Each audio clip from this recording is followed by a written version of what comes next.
Hi there and welcome to the Maths Year 8 options presentation. My name is Mr. Hay and I'm the head of maths here at Parkvale Academy. Maths is a compulsory subject as it is in all schools, so I'm just going to take you through what this subject will look like for you over the next few years. Year 9 will follow the same three-tiered format as years 7 and 8 and will build on previous work to prepare students to take on the full Gcse course in year 10.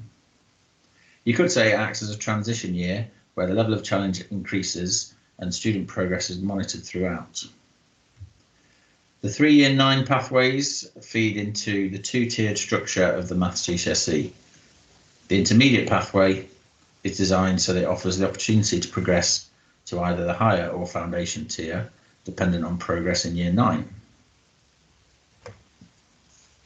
We can see here that the higher tier aims for students to achieve grades 4 to 9, and the foundation tier covers grades 1 to 5. This means that year 9 is a crucial year in making sure that students progress to the GCSE tier that is most suited to them.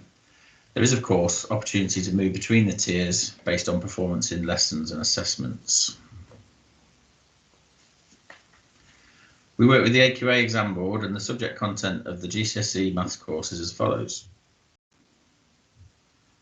Number, which involves all kinds of number work and calculations, as well as fractions, decimals and percentages. Algebra, which requires the development of skills to tackle algebra problems and also includes number sequences and graphs.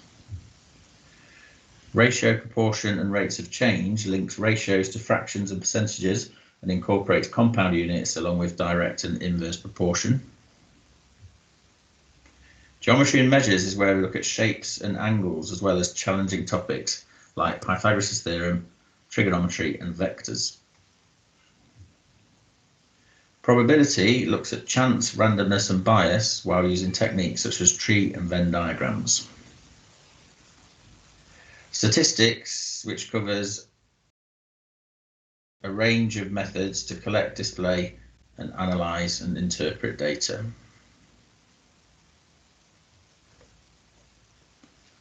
This table gives an overview of the distribution of the topics assessed and therefore the time spent studying them. You can see that on the higher tier there's a greater emphasis on algebra and less on number when compared with the foundation tier.